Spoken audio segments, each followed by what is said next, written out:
Selamat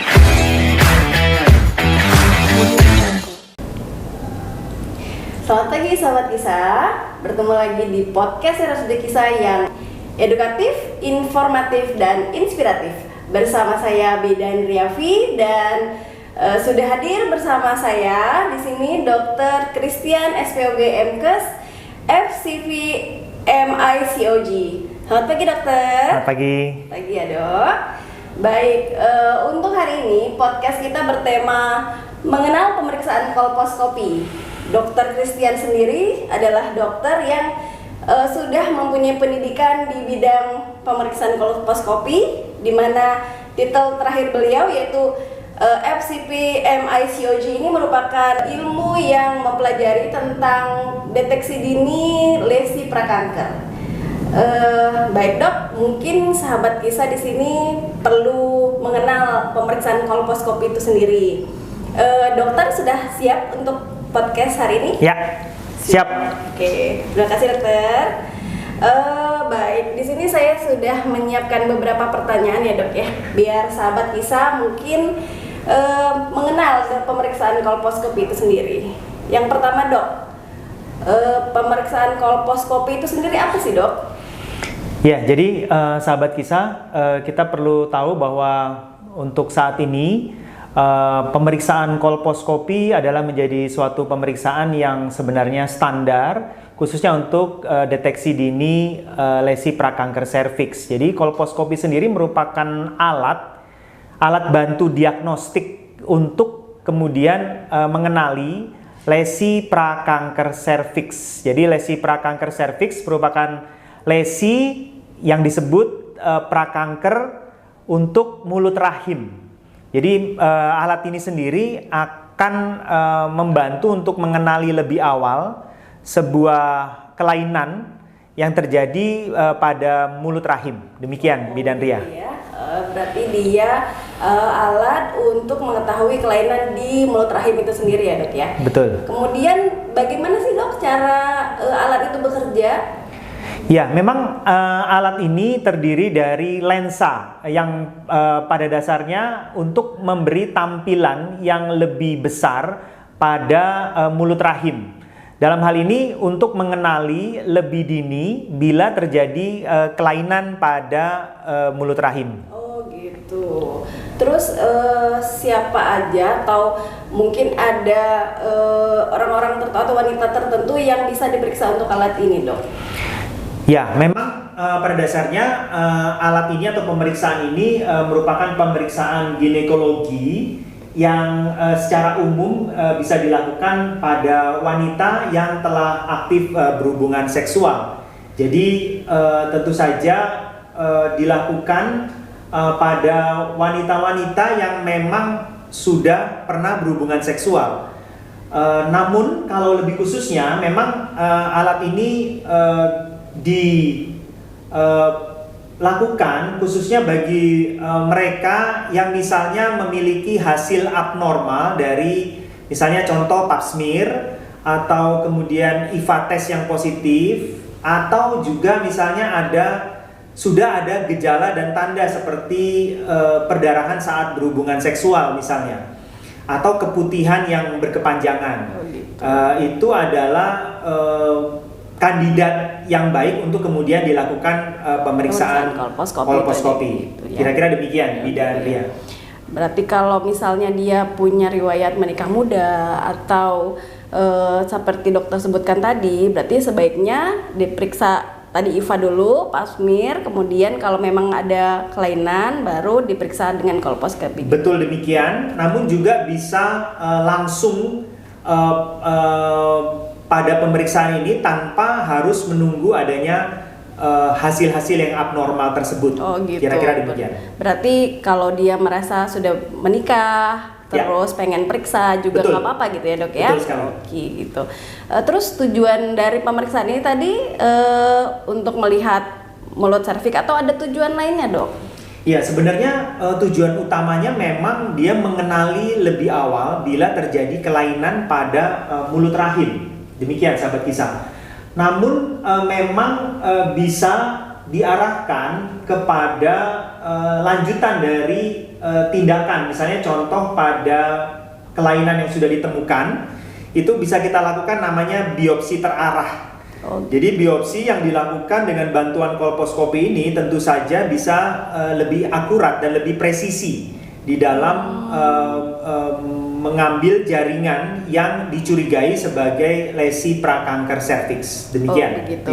Jadi kalau misalnya itu sebelum, kalau berarti biopsi berarti sesudah dilakukan kolposkopi berarti ya dok? Betul. Jadi itu sejalan dengan pemeriksaan itu sendiri. Jadi artinya pada satu sequence atau pada satu momen itu kita namakan metodenya adalah see and treat. Jadi lihat dan obati atau terapi, kira-kira demikian. Begitu ya. Berarti nanti diperiksa pasiennya, ternyata kayaknya menemukan suatu kelainan. Jadi dokter langsung mengambil biopsi dari kelainan itu ya dok ya. Betul sekali. Baik begitu sahabat kisah. Jadi setelah dilakukan pemeriksaan kolposkopi, jadi kalau memang nanti ditemukan adanya kelainan, sahabat kisah yang melakukan pemeriksaan dengan dokter Christian akan langsung diambil biopsi dari jaringan tersebut. Nah, kemudian dok, untuk prosedur dari pemeriksaan itu sendiri bagaimana dok? Ya sahabat kisah, memang ini prosedur yang relatif sederhana. Jadi prosedurnya sebenarnya seperti pemeriksaan ginekologi pada umumnya, pasien berbaring di meja periksa ginekologi. Kemudian alat kolposkopi disiapkan untuk kemudian melihat pada mulut rahim. Artinya memang ada alat yang dimasukkan intravagina atau ke dalam vagina untuk kemudian bisa membuka mulut rahim sehingga tampilan dari mulut rahim dapat diperbesar oleh alat kolposkopi tersebut. Demikian, Bidan Ria. Baik. Begitu ya sahabat kisah. Nah, untuk adakah syarat-syarat khusus dok untuk pasien melakukan pemeriksaan kolposkopi ini? Selain mungkin tadi yang dokter sebutkan di awal, apakah mungkin mohon maaf tidak boleh berhubungan dulu atau apa gitu sebelum melakukan kolposkopi? Iya, jadi memang sahabat kisah pada saat kita akan melakukan pemeriksaan kolposkopi diharapkan memang tidak ada pengobatan yang dilakukan lewat vagina atau intravagina. Kemudian juga diharapkan untuk melaporkan kepada petugas kesehatan, dalam hal ini pemeriksa, bila sedang mengkonsumsi obat-obat tertentu yang dalam jangka panjang, khususnya obat pengencer darah misalnya. Selain itu memang tentu saja tidak sedang dalam keadaan haid atau perdarahan. Namun ini semua sebenarnya merupakan syarat yang relatif. Bila memang ada keluhan atau gejala dan tanda yang signifikan, memang sahabat kisah tetap dianjurkan untuk maju dengan pemeriksaan ini. Kira-kira demikian. Soalnya mungkin kan ada dia keluhan haid yang setelah berhubungan, dia mau pemeriksaan kolposkopi. Jadi kan mungkin ada fleksibel pemeriksaannya dok ya. Betul sekali. Jadi memang ini syarat-syarat yang relatif, bukan mutlak. Jadi sangat diharapkan sahabat kisah untuk tetap maju pada pemeriksaan kolposkopi, mengingat akan pentingnya pemeriksaan ini sendiri. Demikian. Gitu. Baik, begitu ya sahabat kisah ya. Kemudian untuk pemeriksaannya kira-kira berapa lama dok untuk pemeriksaan kolposkopi itu sendiri? Ya, Bidan Ria. Memang untuk sahabat kisah ketahui bahwa pemeriksaan ini relatif singkat, 5-10 menit. Namun bila memang ada dilakukan biopsi terarah, memang akan ada penambahan waktu sekitar 5-10 menit juga. Jadi sebenarnya pemeriksaan ini relatif singkat. Singkat ya dok ya. Itu biasanya di ruang poliklinik atau bisa di ruang kamar bersalin dilakukan? Ini memang disetting pada poliklinik rumah sakit. Untuk tindakannya sendiri kadang ada beberapa tindakan yang memang harus dilakukan di kamar operasi. Namun secara umum pemeriksaan kolposkopi ini sendiri dapat dilakukan di poliklinik. Begitu ya dok ya. Untuk resiko sendiri dok, ada nggak sih resikonya pada saat pemeriksaan kolposkopi ini? Ya, untuk sahabat kisah ketahui juga bahwa risiko atau efek samping yang mungkin terjadi dari pemeriksaan kolposkopi itu sangat amat kecil sebenarnya. Berupa misalnya ketidaknyamanan di daerah panggul misalnya, atau ya artinya itu pun hanya sementara. Kemudian kalaupun misalnya dilakukan biopsi terarah, maka bisa ada muncul perdarahan. Namun itu semuanya juga sudah dapat diantisipasi dari sejak awal. Demikian. Begitu ya. Gitu sahabat kisah. Jadi tidak perlu takut untuk pemeriksaan kolposkopi karena pemeriksaannya dengan waktu singkat. Kemudian untuk resikonya sangat minim sekali. Nah, untuk sahabat kisah ketahui, mungkin dokter bisa memberi penjelasan sedikit pentingnya pemeriksaan kolposkopi itu sendiri. Bagaimana, Dok?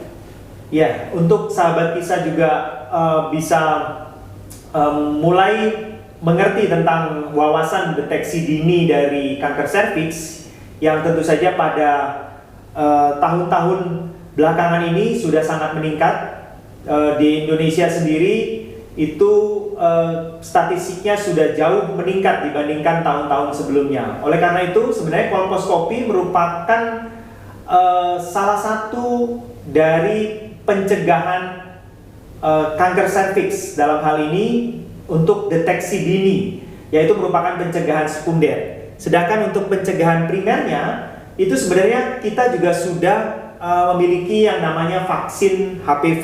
Itu yang disebut dengan pencegahan primer. Selain tentu saja kita setia terhadap satu pasangan, itu merupakan perilaku seksual yang juga yang diharapkan menjadi pencegahan primer. Sedangkan pencegahan sekunder yang lain tentu saja IVA test yang bisa dilakukan juga di puskesmas dan juga pap smear pada beberapa laboratorium dari klinik-klinik itu juga merupakan pencegahan sekunder. Untuk itu sangat diharapkan bila sahabat kisah mulai meletakkan perhatian yang serius pada deteksi dini kanker serviks. Itulah pentingnya kolposkopi sebagai pencegahan sekunder dari kanker serviks. Kira-kira demikian. Begitu.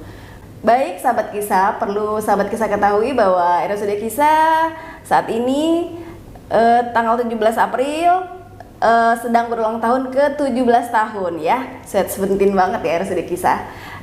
Dan di mana RSUD Kisah akan mengadakan seminar, di mana seminar ini bekerja sama dengan puskesmas dan kecamatan setempat. Seminar kita besok akan berjudul Deteksi Dini Kanker Serviks dengan Kolposkopi serta Manajemen Nyeri untuk Kanker dan Nutrisi untuk Kanker. Baik, mungkin ada sedikit yang akan disampaikan tentang ini, Dok, tentang podcast kita kali ini, biar masyarakat lebih aware, lebih berniat lagi untuk melakukan pemeriksaan ini. Ya, memang lanjutan dari podcast ini yaitu untuk mengenalkan kolposkopi sebagai pemeriksaan deteksi dini kanker serviks.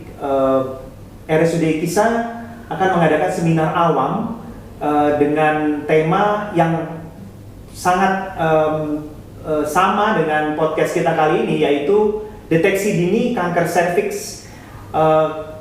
Dengan teman-teman dari puskesmas dan juga kecamatan sekitar, kita berharap ini menjadi gelombang perhatian bagi seluruh masyarakat bahwa kanker serviks sudah menjadi seharusnya sudah menjadi perhatian yang serius.